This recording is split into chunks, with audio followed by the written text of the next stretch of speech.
En la pregunta 3 nos muestran un caso de síndrome polidísico poliúrico.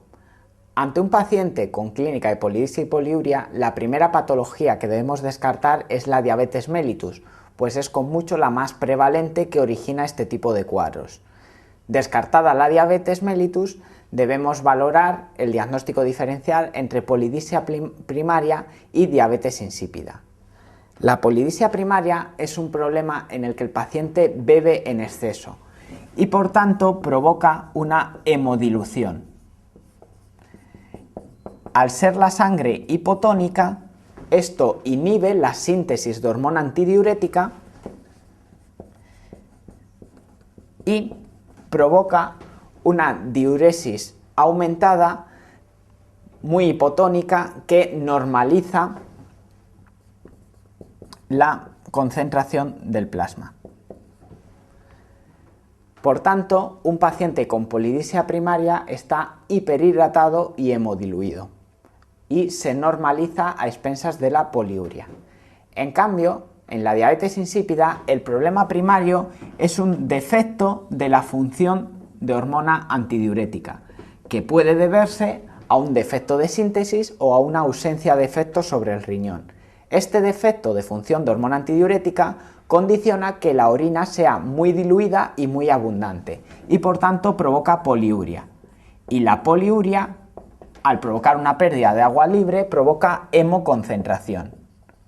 La hemoconcentración estimula la sed del paciente y por tanto se compensa con polidipsia. El resultado final es igualmente clínica de poliuria y polidipsia y normalización de la osmolaridad plasmática. Por tanto, para diferenciar una polidipsia primaria de una diabetes insípida podríamos recurrir a medir la osmolaridad plasmática. Si el paciente muestra hemodilución, muestra osmolaridad plasmática baja, obligatoriamente será una polidipsia primaria, no puede ser una diabetes insípida. En cambio, si el paciente está hemoconcentrado, está deshidratado, tiene una osmolaridad plasmática alta, entonces se trata de una diabetes insípida.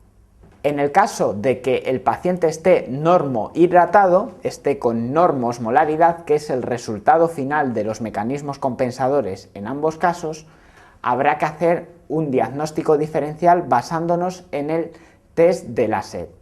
En el caso de una polidipsia primaria, la restricción de líquidos normaliza el origen del problema, normaliza la osmolaridad plasmática, libera la liberación de hormona antidiurética y por tanto la orina se concentrará y será menos abundante. En el caso de una diabetes insípida, la restricción forzada de líquidos lo que provoca es ausencia del mecanismo compensador de la poliuria y por tanto deshidrata al paciente. Así que midiendo repetidamente la osmolaridad plasmática a un paciente al que estamos sometiendo a una deshidratación, podríamos diferenciar entre una polidipsia primaria y una diabetes insípida.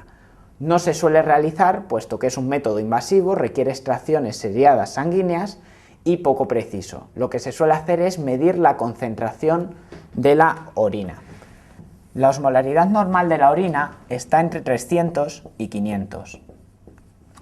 Tanto en el caso de la polidipsia primaria como en la diabetes insípida, la osmolaridad de la orina está muy disminuida, en el rango de 100 a 150, con lo cual no nos permite diferenciar inicialmente una patología de otra. El test de deshidratación consta de dos partes. En una primera parte se somete al paciente a restricción forzada de líquidos. En el caso de la polidipsia, esto libera la producción de ADH y por tanto casi normaliza la osmolaridad de la orina. La osmolaridad de la orina asciende con el test de la sed hasta niveles cercanos a los normales, quizá no 300, pero sí en el rango de 200-250. En cambio, en la diabetes insípida, puesto que hay una ausencia de función de hormona antidiurética, la restricción hídrica no modifica o altera muy poco la concentración de la orina. En este segundo caso de sospecha de diabetes insípida se realiza el segundo test, que es el test de desmopresina.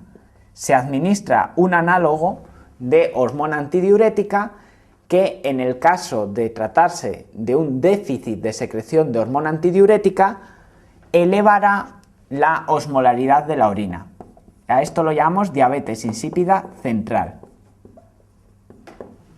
La diabetes insípida también puede deberse a ausencia de efecto de la hormona antidiurética sobre el riñón. En este caso, administrar un análogo de hormona antidiurética no modifica la osmolaridad de la orina. Para diferenciar en el test de desmopresina entre diabetes insípida central y nefrogénica, se usa el punto de corte del 9%. Un aumento mayor al 9% de la osmolaridad de la orina tras el test de desmopresina sugiere origen central, mientras que un aumento menor del 9% sugiere origen nefrogénico. Nuestro paciente comienza con una osmolaridad urinaria de 130, tras el test de la SED asciende hasta 140, es un ascenso, sí, pero no es una normalización de la osmolaridad urinaria. Luego planteamos diabetes insípida. Realizamos el test de desmopresina y asciende hasta 150, que es un ascenso menor del 9%, lo que descarta el origen central y sugiere diabetes insípida nefrogénica como causante del cuadro polidístico poliúrico. La diabetes insípida nefrogénica es mucho más frecuente que la central, puede deberse raras veces a un origen congénito por defecto en el receptor V1 del túbulo renal, pero lo más habitual es que sea adquirida, secundaria a fármacos, hipopotasemia, hipercalcemia, uropatía obstructiva, nefropatía tubulointersticial crónica y otra serie de patologías.